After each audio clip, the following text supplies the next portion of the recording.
اللہ تعالیٰ کا جہاں اذن ہوتا ہے یعنی جہاں اجازت ہوتی ہے تو وہ چیز انسان کے لیے نفع مند بنتی ہے یا نقصان دہ بنتی ہے۔ اللہ کے اذن اور اس کی اجازت کے ساتھ اگر جادو بھی انسان کے اوپر اثر انداز ہوتا ہے تو اللہ کے اذن کے ساتھ۔ اب یہاں سوال ہے کہ جس پہ اثر انداز ہوتا ہے اللہ تعالیٰ اس کے لیے اذن کیوں دیتے ہیں؟ اس کے لیے آزمائش ہوتی ہے۔ اور بہت دفعہ ایسا بھی ہوتا ہے کہ جادو ایگزسٹ کرتا ہے لیکن اللہ تعالیٰ کا اذن نہ ہونے کی وجہ سے وہ مؤثر نہیں ہوتا۔ تو جو چیزیں اللہ رب العالمین کے اذن کے ساتھ نقصان دے سکتی ہیں ان میں سے ایک چیز ہے نظر بد، بری نظر۔ اللہ رب العالمین کسی بھی انسان کے دیکھنے میں یہ تاثیر ڈال سکتے ہیں کہ اس کا دیکھنا انسان کے لیے نقصان دہ بن جائے۔ اللہ کے اذن سے کسی کا دیکھنا، کسی کی نظر انسان کے لیے نقصان دہ ہو سکتی ہے۔ بعض لوگ کلی طور پہ ان چیزوں کا انکار کر دیتے ہیں، ان چیزوں کا انکار کرنا درست نہیں ہے، اور بعض لوگ ہر چیز کو ان چیزوں کے ساتھ جوڑنا شروع کر دیتے ہیں، یہ بھی درست رویہ نہیں ہے۔ اعتدال یہ ہے کہ جادو کی طرح جو نظر بد ہے اس کا وجود بھی ہے، لیکن ہر بیماری نظر بد کا نتیجہ ہو یہ ضروری نہیں، لیکن بہرحال یہ اپنا وجود رکھتی ہے۔ رسول اللہ علیہ السلام نے ایک حدیث میں ارشاد فرمایا کہ اکثر من یموت من امتی بعد قضاء اللہ وقدرہ بالعین۔ اللہ رب العالمین کے بندوں کے بارے میں جو فیصلے ہیں موت کے متعلق، ایک تو وہ فیصلے جو اللہ نے بندوں کے بارے میں کیے، آپ نے فرمایا اللہ کے فیصلوں کے بعد جو موتیں کسی وجہ سے ہوتی ہیں جن کو دنیاوی اسباب کے ساتھ جوڑا گیا ہے۔ بہت دفعہ ایسے ہوتا ہے کہ انسان کی موت بغیر کسی ظاہری وجہ کے ہو جاتی ہے، یہ کیا ہے؟ یہ اللہ کی قضا ہے، اللہ کی قدر ہے، اللہ کا فیصلہ ہے۔ اور بہت دفعہ ایسے ہوتا ہے کہ کوئی ظاہری وجہ ہوتی ہے وفات کی، موت کی۔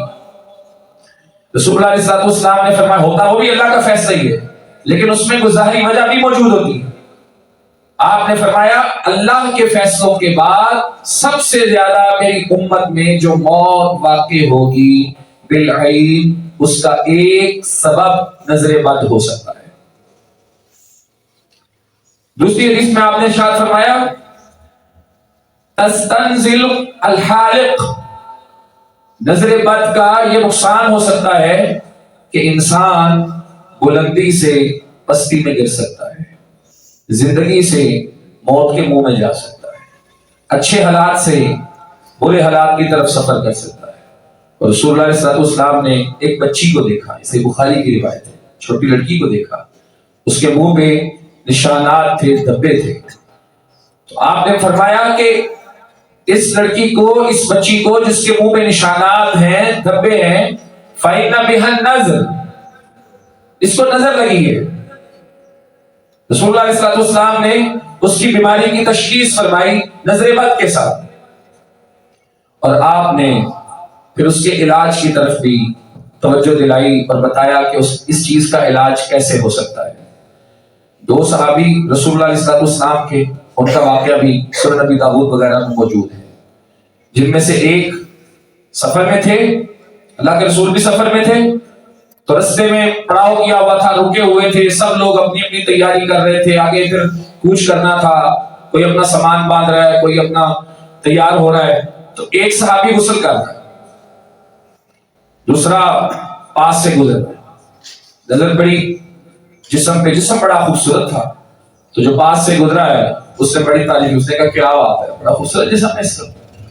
جیسے یہ بات کہہ کہ یہاں سے گزرا ہے، یہ جو غسل کر رہا تھا وہیں پہ بے ہوش ہو گیا۔ جو پاس موجود تھے بڑے حیران ہوئے، اس کو کیا ہوا، یہ تو بھی بالکل صحیح تھا۔ اب ان کے پاس، رسول اللہ علیہ السلام کے پاس جانے کے علاوہ اور کیا آپشن تھا، اور وہ اسی آپشن کو لیتے تھے، اٹھایا رسول اللہ کے پاس لے گئے۔ اور جا کے اللہ کے رسول اسلام کو بتایا کہ اس طرح یہ غسل کر رہا تھا، فلاں شخص آیا، اس نے یہ بات کہی، گزر گیا، اس کے بعد اس کے ساتھ یہ ہو گیا. آپ نے فرمایا اس کو بلاؤ. اس کو بلایا گیا. رسول اللہ صلی اللہ علیہ وسلم نے اس سے سوال یہ کیا، علامہ تقتل صاحبک، اللہ کے بندے کیا تو اپنے بھائی کو قتل کرنا چاہتا ہے؟ تو نے اس کی قتل کا ارادہ کیا؟ اس نے کہا نہیں جی میرا تو ایسا کوئی ارادہ نہیں تھا. رسول اللہ صلی اللہ علیہ وسلم نے اس کے بعد فرمایا اگر تیرا یہ ارادہ نہیں تھا پھر تجھے چاہیے تھا جب تجھے اپنا بھائی یا اس کی کوئی چیز اچھی لگی، پسند آئی، دل کو بھائی، لولا بارکت لہ فیہا، تو نے اس کے لیے برکت کی دعا کیوں نہیں کی؟ اگر تو نے برکت کی دعا نہیں کی تو اس کا مطلب یہ ہے کہ تو اپنے ساتھی کو، اپنے دوست کو، اپنے بھائی کو قتل کرنا چاہتا ہے. نتیجہ یہ نکلا کہ جس انسان کی بری نظر ہے اس کی وجہ سے لوگوں کا نقصان ہو جاتا ہے، تو اس بری نظر والے کا بھی اللہ کے ہاں محاسبہ ہوگا. رسول اللہ صلی اللہ علیہ وسلم یہی کہہ رہے ہیں نا کہ تو نے اپنے بھائی کو قتل کرنے کا ارادہ کیا ہے. اور امام ابن قیم رحمہ اللہ فرماتے ہیں جس شخص کے بارے میں معلوم ہو جائے کہ اس کی نظر لگتی ہے اور یہ برکت کی دعا اپنے دوست اور ساتھی کو نہیں دیتا اور نقصان پہنچانے کا ارادہ رکھتا ہے، آپ فرماتے ہیں کہ وقت کی حکومت کو چاہیے کہ اس کو جیل میں ڈالے، اس کو قید میں ڈالے، جب تک وہ اپنی اصلاح نہ کرے اسے عام مسلمانوں کی طرح آزاد نہ کیا جائے.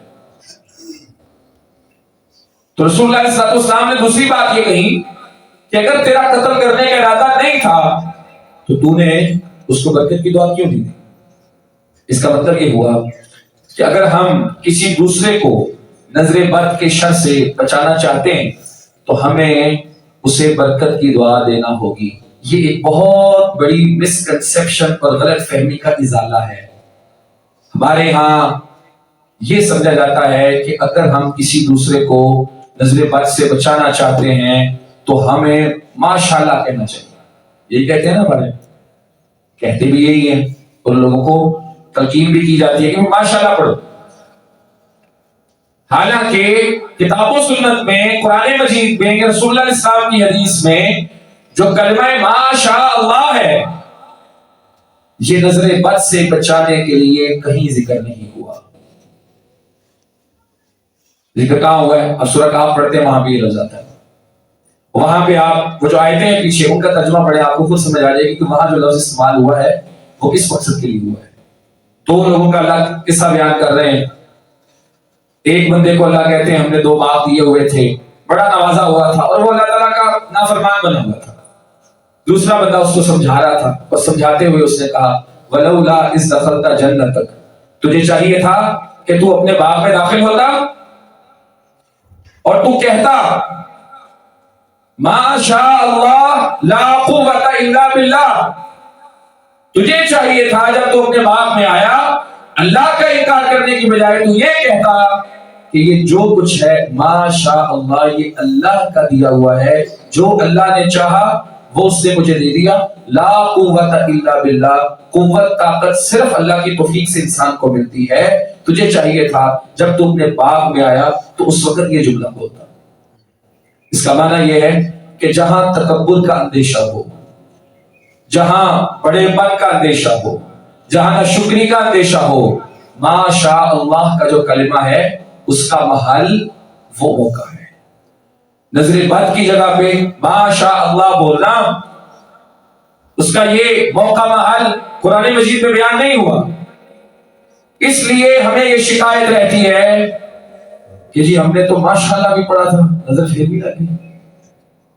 نظر لگے گی بھائی، آپ نے وہ کلمہ پڑھیں گے جو پڑھنے کی ضرورت تھی. ماشاءاللہ اگر ویسے کسی نے پڑھنا پڑھ لی، لیکن اس موقع کے اوپر ماشاءاللہ دین نے ہمیں بتایا ہی نہیں. رسول اللہ صلی اللہ علیہ وسلم کی حدیث میں جو بات ہے وہ یہ ہے لولا بارکت لہ فیہا، تو نے اس کے لیے برکت کی دعا کی. برکت کی دعا کیا ہے؟ بارک اللہ لک، اللہ تعالیٰ آپ کو اس میں برکت دے. یہ برکت اردو میں کہہ دیں، عربی میں کہہ دیں، لیکن دعا برکت کی ضروری ہے. ہم کھانا کھاتے ہیں کسی سے اس کو برکت کی دعا دیتے ہیں. کسی کے نکاح شادی کا موقع ہوتا ہے وہاں اس کے لیے برکت کی دعا کرتے ہیں.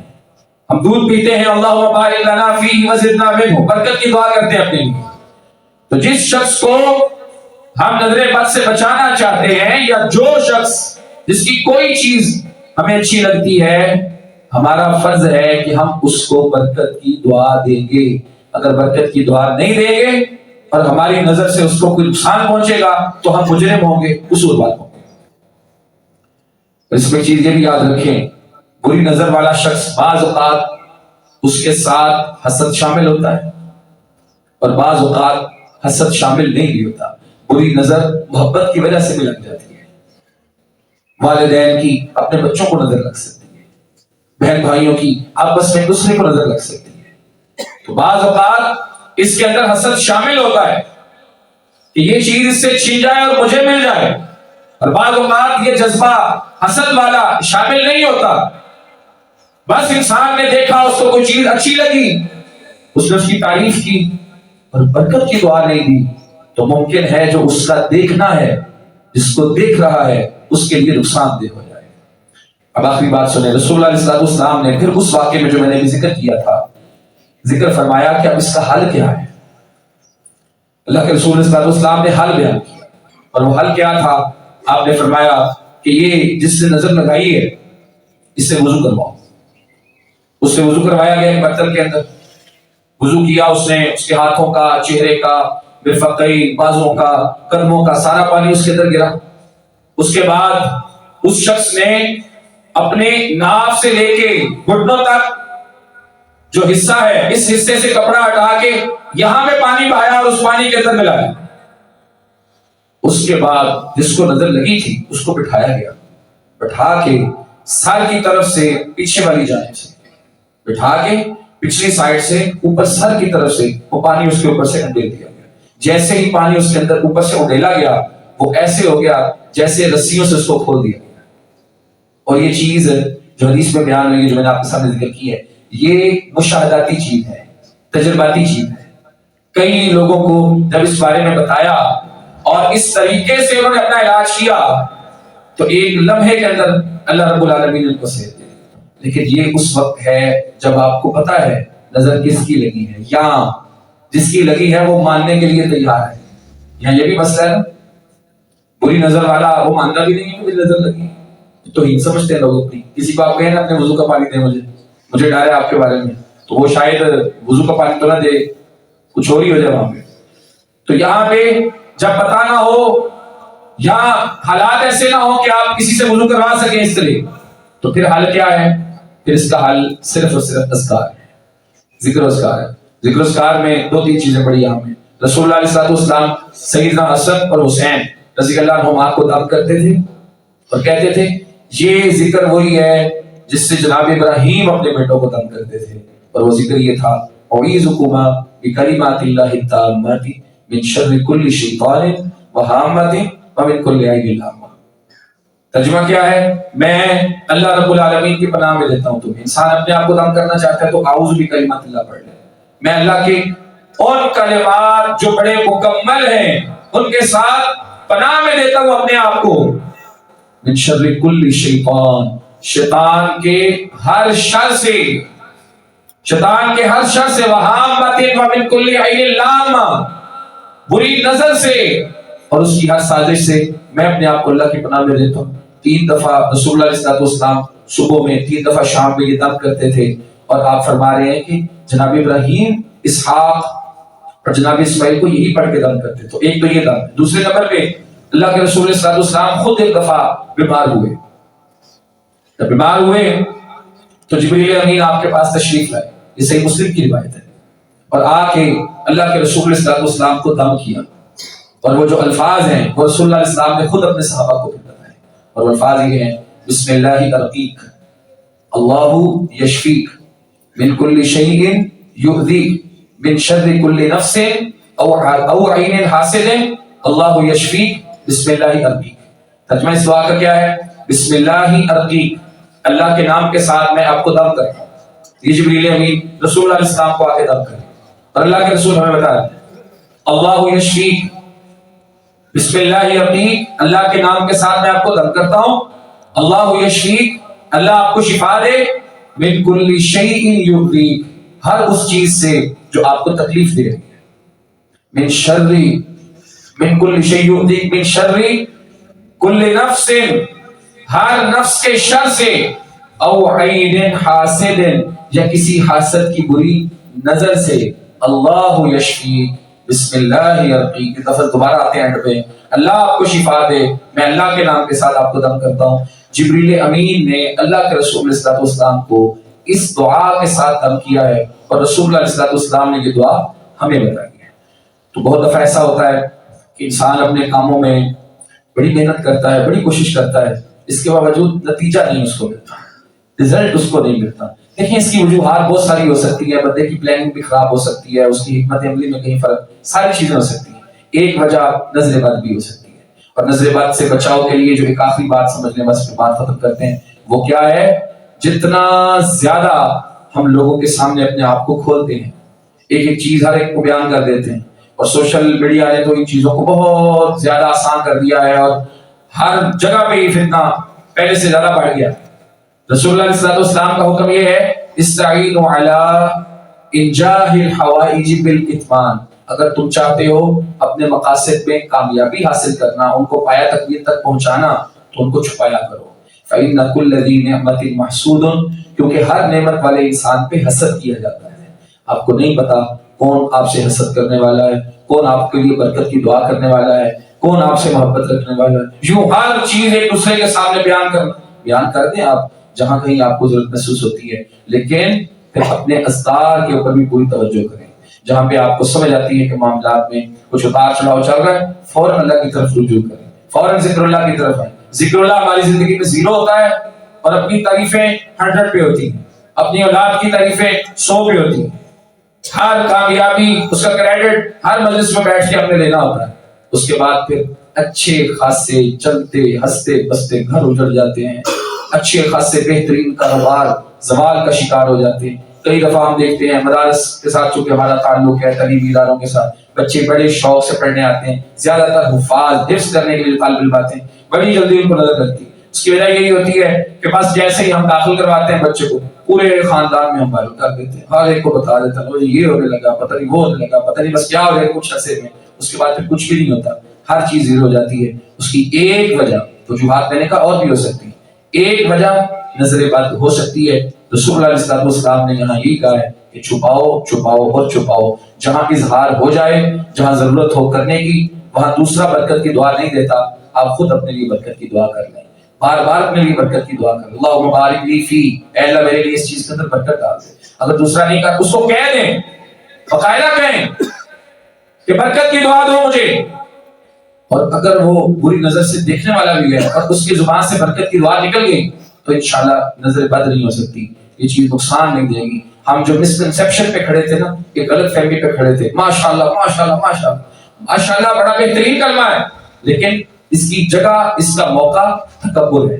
جہاں تکبر ہو اس کے مقابلے میں ماشاءاللہ، جہاں نظر بد ہو اس کے مقابلے میں ماشاءاللہ نہیں، اس کے مقابلے میں برکت کی دعا ہے۔ جب ہم برکت کی دعا لیں گے دیں گے تو انشاءاللہ اللہ تعالیٰ ہمیں اس چیز سے محفوظ کرے گا۔